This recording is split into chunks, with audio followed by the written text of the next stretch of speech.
आज सुबह सुबह पंडित जी के पास उनके गीता ज्ञान ब्लॉग की एक पोस्ट पर एक रीडर का कमेंट आया था।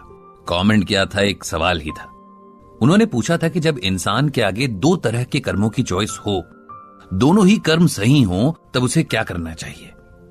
आगे एग्जाम्पल देते हुए इस रीडर ने लिखा कि अगर किसी के आगे एक ऑप्शन दुनिया का भला करना हो और दूसरा ऑप्शन भगवान की भक्ति में जिंदगी गुजारना हो, तो क्या करना चाहिए और क्या ये दोनों काम एक साथ किए जा सकते हैं। अब पंडित जी इसका जवाब लिखने ही वाले थे कि तभी दरवाजे की घंटी बज गई। उठकर दरवाजा खोला तो सामने शर्मा जी खड़े थे।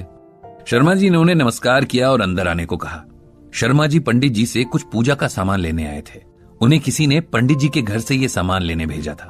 एक्चुअली बृजभूषण जी की कॉलोनी के घर में सत्यनारायण भगवान की कथा थी। जैसा कि अक्सर हमारी इंडियन फैमिलीज में होता है कि छोटी छोटी खुशियों के लिए भगवान को धन्यवाद देना नहीं भूलते। ये कल वाली कथा भी ऐसी ही एक खुशी को सेलिब्रेट करने के लिए थी। कॉलोनी में रतन जी के बेटे रोहित की जॉब लगी थी और जॉब भी कोई ऐसी वैसी नहीं, उसने पीसीएस एग्जाम क्लियर किया था। सरला जी और पंडित जी भी इस खबर से बहुत खुश थे। उन्हें बहुत पहले से पता था कि रोहित अपनी जिंदगी में कुछ बहुत अच्छा करेगा। वो बचपन से ही पढ़ाई लिखाई में बहुत अच्छा था, हमेशा अपनी स्टडीज पर फोकस करता और अपनी उम्र के बच्चों से कहीं ज्यादा सिंसियर था। लेकिन कई बार पंडित जी को एक बात खटकती भी थी। रोहित खेलता हुआ बहुत कम दिखता था। जहां उसके साथ के बच्चे पढ़ाई के साथ साथ खूब खेलते भी थे, रोहित हमेशा घर में ही रहता था। कई बार पंडित जी ने रतन जी और उनकी वाइफ विमला जी से कहा कि बच्चे का पढ़ाई के प्रति डेडिकेशन अपनी जगह ठीक है, लेकिन खेलना भी तो मेंटल और फिजिकल हेल्थ के लिए जरूरी है। तब रतन जी और विमला जी को पंडित जी की बात समझ नहीं आती थी। कहते थे कि उन्होंने तो आज तक कोई भी बच्चा ऐसा नहीं देखा जो खेल कर कुछ बना हो।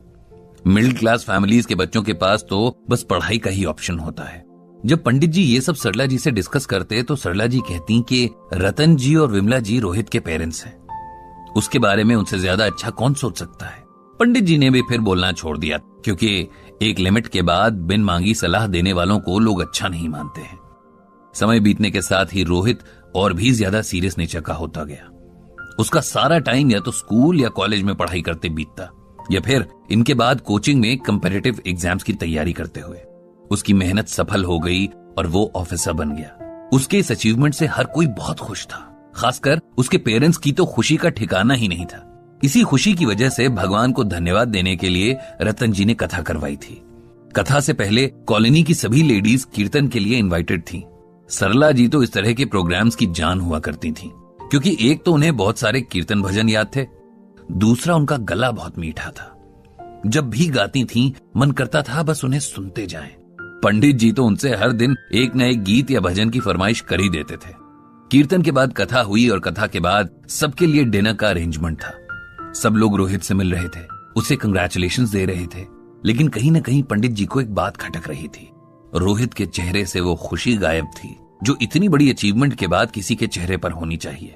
उसके इतने सालों की मेहनत का रिजल्ट उसे मिला था। उसे तो इस वक्त बहुत खुश और रिलैक्स्ड होना चाहिए था, लेकिन उसे देखकर ऐसा लग रहा था जैसे वो अंदर से बहुत बेचैन है और बस फॉर्मेलिटी के लिए ही सबसे मिल रहा है और उनकी बातों का जवाब दे रहा है। पंडित जी को एक तरह से गॉड गिफ्ट था कि वो चेहरे के एक्सप्रेशंस देखकर लोगों का मन पढ़ लेते थे, लेकिन कभी कभी आपके गिफ्ट्स ही आपके लिए परेशानी का कारण बन जाते हैं। पंडित जी भी जब किसी के चेहरे पर उसकी परेशानी पढ़ लेते हैं तो उनसे रहा नहीं जाता। उन्हें लगता है कि अगर उनके कंट्रोल में हुआ तो वो उस इंसान की मदद कर दें। रोहित को देखकर उन्हें ऐसा ही लग रहा था, लेकिन पहले जिस तरह का रिस्पॉन्स उन्हें रोहित की फैमिली से मिला था, उसके बाद उन्हें रोहित से कुछ भी पूछना ठीक नहीं लगा। जब पंडित जी और सरला जी डिनर कर रहे थे, तब रोहित खुद ही उनके पास आकर खड़ा हो गया। इधर उधर की बातें करने के बाद पंडित जी से कहा कि मुझे आपसे कुछ डिस्कस करना है। पंडित जी ने कहा कि इस वक्त तो खाना खा रहे हैं और सरला जी खाते वक्त किसी भी तरह के डिस्कशन के सख्त खिलाफ है, इसीलिए अगर बहुत जरूरी ना हो तो कल हमारे घर आ जाओ और जो मर्जी डिस्कस करो। ये सुनकर रोहित मुस्कुराने लगा और बोला कि कल सुबह वो पंडित जी के घर आ जाएगा। अगली सुबह रोहित ब्रेकफास्ट के बाद पंडित जी के घर पहुंच गया। पंडित जी ने रोहित से पूछा कि ऐसी क्या बात है जिसने उसे परेशान कर रखा है। रोहित ने कहा कि वो हमेशा से इसी एग्जाम को क्लियर करना चाहता था। बचपन से ही अपने एम को लेकर वो एकदम क्लियर था, लेकिन फिर एक एज ऐसी आई कि वो कंफ्यूज रहने लगा। उसे ये समझ नहीं आता था कि अगर उसने पढ़ाई करके एग्जाम क्लियर भी कर लिया तब भी वो क्या अचीव कर लेगा। धीरे धीरे मेरा मन स्पिरिचुअलिटी की तरफ बढ़ने लगा और अब मुझे लगता है कि ये सब बातें जैसे कि जॉब, पैसा, सोशल स्टेटस, ये सब बेकार की बातें हैं। मुझे ये भी लगता है कि अगर मैं इन सब में लगा रहा तो भगवान से दूर होता जाऊंगा। मुझे समझ ही नहीं आ रहा है कि इन दोनों के बीच कैसे बैलेंस बनाऊं।